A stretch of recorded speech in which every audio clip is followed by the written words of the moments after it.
Hai semua, Assalamualaikum. Kembali lagi di channel aku Rivel Della Vega. Oke guys, di video kali ini aku akan bagikan resep cara membuat bolu gulung keju gondrong. Cara membuatnya gampang banget, rasanya enak, bolunya lembut, dan juga kejunya tebal banget. Buat kalian yang penasaran cara membuatnya seperti apa, sebelum kita mulai tutorial pembuatan, bagi kalian yang belum subscribe, silahkan bisa subscribe dulu untuk berlangganan gratis. Jangan lupa tekan loncengnya juga supaya kalian jadi orang pertama yang mendapatkan notifikasi dari channel aku. Oke, tanpa berlama-lama lagi, langsung aja kita mulai ke tutorial pembuatan. Langkah pertama, siapkan 1 sendok makan munjung margarin seperti ini. Kalau ditimbang ini kira-kira beratnya sekitar 50 gram. Langsung aja kita lelehkan dengan cara ditim seperti ini sampai benar-benar leleh. Setelah itu kita angkat dan dinginkan.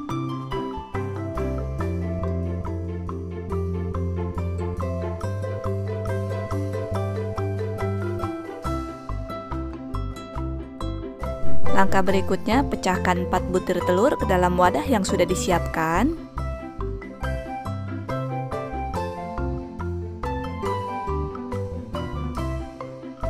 Tambahkan 5 sendok makan gula pasir atau setara dengan 90 sampai dengan 100 gram. Kemudian tambahkan 1 sendok teh SP, boleh diganti dengan TBM ataupun ovalet. Cuma kalau untuk membuat kue bolu aku sarankan pakai SP karena hasilnya lebih bagus. Setelah itu langsung aja ketiga bahan ini kita mixer dengan kecepatan tinggi sampai mengembang, berwarna putih dan kental berjejak. Untuk mengocoknya ini aku gunakan hand mixer dari Mito seri MX200. Jadi ini hand mixernya bagus banget ya, karena udah dilengkapi dengan termostat sebagai overhead protecting. Jadi kalau misalkan mixernya terlalu panas, dia akan mati secara otomatis. Kalau biasanya aku punya hand mixer itu nggak ada termostatnya ya. Jadi kalau misalkan terlalu panas ya udah mixernya kebakar dan rusak. Oke, setelah mengembang, berwarna putih dan kental berjejak seperti ini, langsung aja kita matikan dulu mixernya. Setelah itu langsung kita tambahkan dengan 5 sendok makan tepung terigu, atau kalau ditimbang ini sekitar 50 gram ya. Dan tambahkan juga 1 sendok makan tepung maizena. Kalau ditimbang ini beratnya 10 gram per 1 sendoknya. Langsung aja kita saring.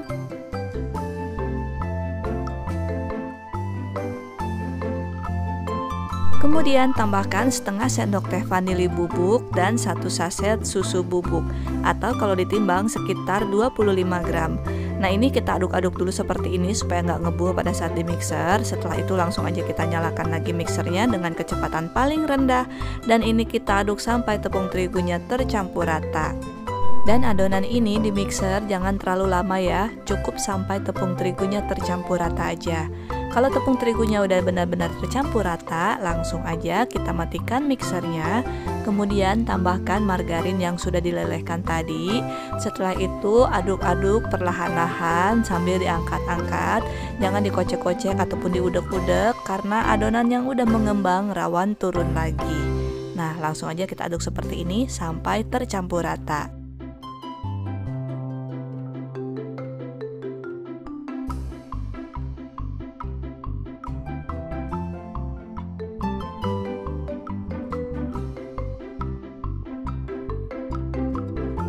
Langkah berikutnya ini aku siapkan loyang ukuran 24 x 28 cm.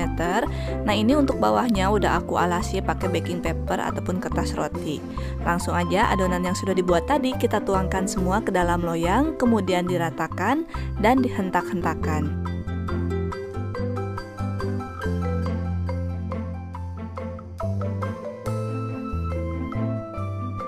Langkah berikutnya, panggang dalam oven yang udah dipanaskan terlebih dahulu. Panggang dengan suhu 175 derajat Celcius, gunakan api atas dan bawah, dan timer sekitar 20 menit atau sampai matang. Atau silakan sesuaikan sendiri dengan jenis oven masing-masing. Kalau kalian mau pakai oven tangkring, silakan dipanggang dengan menggunakan api sedang sekitar 20 menit. Setelah dipanggang sekitar 20 menit, kuenya sudah matang, langsung aja kita angkat.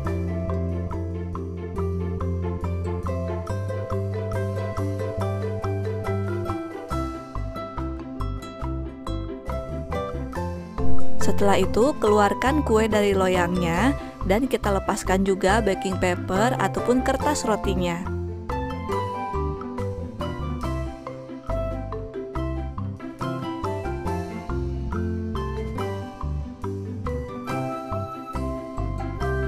Selagi kuenya masih panas, langsung aja ini kita olesi pakai selai strawberry. Kalau gak mau pakai selai strawberry, bisa diganti dengan yang lain seperti selai blueberry, selai coklat, boleh pakai buttercream ataupun juga whipping cream.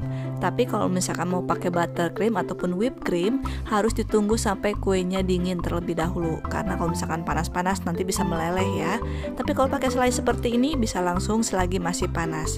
Nah, setelah itu langsung aja kita gulung kue ini perlahan-lahan sambil dirapihkan ya.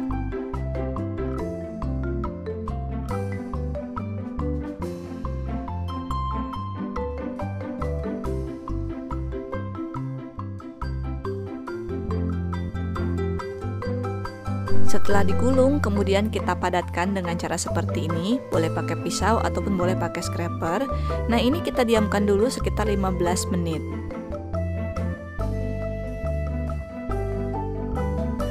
Setelah didiamkan selama 15 menit, kemudian kita buka dan ini bisa langsung kita beri topping ya. Untuk toppingnya ini aku pakai whipped cream. Nah, whipped creamnya kita sempritkan aja dengan cara seperti ini. Nggak usah diratakan pakai pisau ya, karena nanti juga ketutup sama keju gondrong. Dan untuk membuat keju gondrong kita harus gunakan keju yang kemasan 2 kg seperti ini. Nah, ini juga udah aku pakai sebagian, jadinya tinggal segini ya, agak pendek tapi nggak apa-apa. Nah, ini aku gunakan parutan keju yang model seperti ini karena parutan keju ini memang khusus untuk membuat keju gondrong. Langsung aja kita parut dengan cara ditarik seperti ini. Nah, ini karena kejunya aku simpan di kulkas jadi hasilnya kurang bagus ya, jadi gampang patah. Jadi sebaiknya kalau misalkan mau membuat keju gondrong, kejunya disimpan dulu di suhu ruangan supaya teksturnya lentur dan gak mudah patah. Nah, ini hasil keju yang udah aku diamkan dulu beberapa menit di suhu ruangan. Ini hasilnya nggak terlalu patah tapi masih bergerigi ya. Menurut aku sih masih kurang bagus, tapi nggak apa-apa lah ya. Ini langsung aja kita letakkan di atas kue ataupun letakkan di atas topping tadi sambil disusun rapih ya.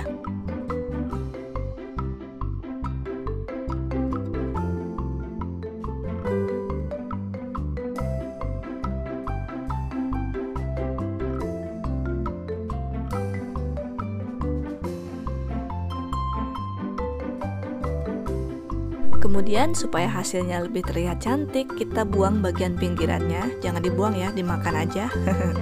Oke, jadi kelihatan cantik kan? Ini dia hasilnya bolu gulung keju gondrong yang aku buat. Gimana guys, cara membuatnya gampang banget kan? Nah, mungkin buat kalian yang selama ini penasaran cara membuat keju yang gondrong, ternyata ada parutan yang khusus ya. Nah, ini bisa kalian jual antara harga 60.000 sampai dengan 70.000 rupiah. Silakan kalian sesuaikan sendiri untuk harga jualnya dengan harga bahan baku di daerah setempat, terutama harga kejunya. Dan untuk masa ketahanannya, bolunya ini bisa tahan sekitar 3 sampai dengan 5 hari di suhu ruangan. Kalau untuk kejunya yang udah diparut, itu biasanya 1 hari aja udah mulai mengeras. Jadi sebaiknya sih langsung dihabiskan aja ya.